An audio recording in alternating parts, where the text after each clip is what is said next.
There comes a point in some relationships where the best way to show your affection for someone is to take the piss out of them.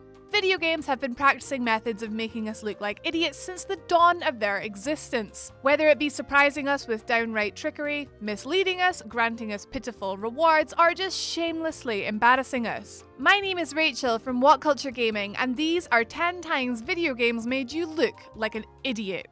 10. Final Fantasy VII. Attack the Tail? The 7th installment in the Final Fantasy franchise is a masterpiece, and one that surely lights the flames of nostalgia within many a heart. Cloud and his faithful companions journey together to save the world from a rampaging Sephiroth, and along the way we discover the values of identity, individuality, and self-worth. The first boss that you encounter is called the Guard Scorpion. Whether it was an act of hilarious trolling from Square or more likely just a bad translation error, Cloud tells the player to perform a rather peculiar tactic. Attack while its tail is up. No problem, I'll just save all my strongest attacks for when the boss raises its tail. It's gonna counterattack with its laser. Wait, what? Was that 2 separate sentences? Do I attack? Don't I attack? It certainly sounds like the game is trolling you, telling you to attack when in actuality all that will do is land you a tail laser to the face. 9. Dark Souls. Trusty patches. Dark Souls. Contrary to popular opinion, it's not just about get good scrub when the game seems intent on surprising you at every turn. Traverse a building full of traps and manage to find a nice little safe treasure chest, and nope! Oh, you didn't realize there was a whole other world hidden behind a painting that you can only open with an item that you can only get when you travel back to the starting area, you can only get to if you get carried there by a giant bird that you discover by making a tricky jump, and you only find that if you fall off an elevator, and you missed all that great treasure in an adorable boss fight? If you watched our list about our favourite NPCs in Dark Souls, then you may already know how we all feel about patches. This hairless wonder at first seems more than willing to cooperate with you and even offers to share with you some of his treasure. In actuality, he is a bit of an arsehole. Go on, he says, have a wee look at all this great treasure I've found for you, and when you peer over the edge of the cliff to see those shiny shinies, you know what happens? This ball bag kicks you up the arse and you fall down into the pit below, which is full of skeletons and hollowed knights. Thanks, Dark Souls. 8. Undertale. Friendliness pellets. I've said it before, and yes, I will say it again, Undertale is a masterwork. The minimalistic graphics, the incredibly expressive soundtrack, the emotional story, and the genius fourth wall breakages make this game one of the best indie titles you could ever hope to experience. At the very start of the game, your human player character finds himself in the underground, lost in some ruins.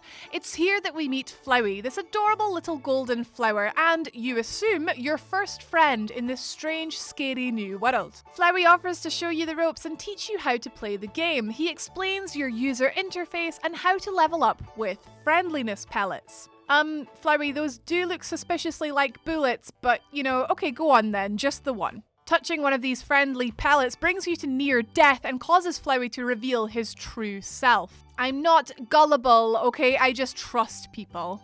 7. Grand Theft Auto 5. Submarine parts. Anyone who has played extensive amounts of GTA 5's single-player campaign, myself not included here, all I ever did was piss about annoying bodybuilders on the beach, getting them to punch me and then escaping on a jet ski as the police came to arrest him. Haha, good times. You will have come across a bonus mission after completing the Merryweather heist that involves having to dive around collecting pieces of a damaged submarine. There are 30 pieces to collect all around the massive ocean circling Los Santos. The hilariousness of this massive troll is that to unlock it in the first place, the player must unlock the Sonar Collections dock, which costs $250,000. They must then spend copious amounts of time diving through the oceans, which, by the way, doesn't even count towards getting that 100% completion on your game file. And the best part, completing the mission and handing in all 30 subparts to this lady Abigail nets you with a reward of $10 and an autographed photo of this woman's ex-lover. Wasn't that just heckin' lovely? I'll pop that in the bank, shall I? God. 6. Portal 2. Wake Up Call. It is largely unknown what exactly transpires between the events of Portal and Portal 2, but after defeating GLaDOS, our protagonist awakens back in Aperture Laboratories to find that her once pristine habitat has decayed from years of neglect. We learn to our horror that we have been in stasis for an indeterminate amount of time, and we rise shakily from our bed confused. It's here that we are introduced to Wheatley, a friendly bot core who comes to check up on us as the emergency systems activate and begin to relocate our room. Wheatley is very reassuring, telling us it's perfectly normal to feel a little disorientated after months in suspension, and offers to help us tackle that disorientation. A prompt appears that we can press to reply to him, but what really happens is you end up channeling your inner gopher and you spring up from the ground. Okay mate, what you've just done there is jumping. How about we try the next prompt and try to say apple? It was close enough. 5. World of Warcraft, Battle for Azeroth. A waste of time. World of Warcraft is a massively online multiplayer game with a massively online amount of collectibles, pop culture references, and secrets. The internet is full of very smart boys and girls well versed in the art of data mining, and with the most recent expansion, whispers emerged of an epic belt that required a ridiculous amount of exploring, trial and error, and time investment. Treasure hunters searched high and low, travelling to every single corner of the massive world, tracking down dozens of pieces to the puzzle. At the end of the day, after some 30,000 players banded together to help solve the puzzle, we were rewarded with a cosmetic. I mean, it's a really nice looking belt. It's got a little timepiece on it, but spending hours of our lives chasing after something that doesn't give us any sort of improvement in combat or utility does make us look a little bit idiotic. I'm totally gonna go and get this tonight, by the way. 4. Ghosts and Goblins, The Illusion. Ghosts and Goblins was developed by Capcom in 1985, the original bad boy of viciously difficult platformers. Each level is limited by a timer, creating a panicked run-and-gun scenario with our fragile knight Arthur ploughing through waves of undead monstrosities to rescue a kidnapped princess. You know the drill. It's a game where you're literally fighting to keep your clothes on, as just one hit from an enemy strips you from all of your armor and leaves you fighting helplessly in just your bockies. So we've established this game's level of difficulty then, right? You slog your way through this giant trial of patience and sanity, only to find at the end of the game that the entire thing was a dream. An illusion, to be precise, a trap devised by Satan. To escape the real dungeon, you must play through the entire game from the beginning at an even harder difficulty. A similar troll is deployed at the end of Castlevania Symphony of the Night when you are forced to replay the entire game upside down. I hate everything right now. 3. Borderlands 2. You sell out.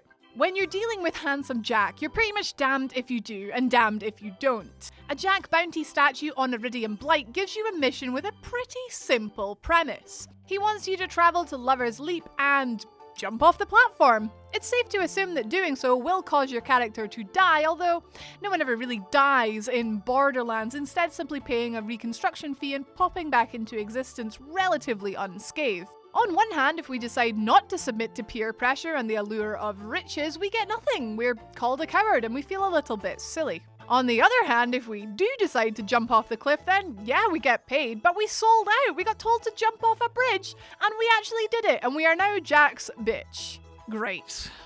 2.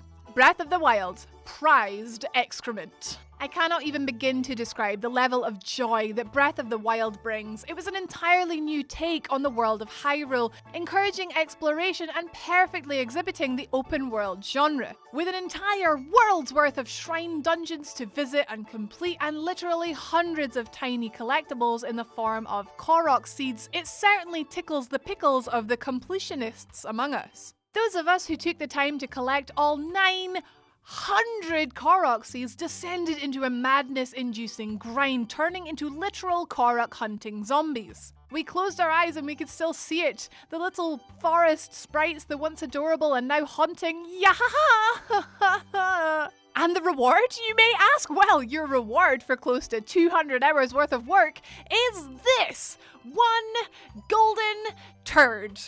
It smells pretty bad. That's it. And number 1. Now, this one is a good one. I've scoured the internet for the past few hours and can confidently say I've got the most incredible entry to round off this list. Ready? You should have seen your face. Haha, I'm sorry, we had to. It was funny to me. Thank you so much for watching the video. If you enjoyed it, leave a like, subscribe for more videos every single day. You can even check out these other lists right here. How about games that mocked you for playing on easy? Or perhaps you're more interested in hearing my reactions to unintentionally hilarious deaths in video games. Both very fun. Please enjoy. See you next time, my lovelies. Have an awesome day.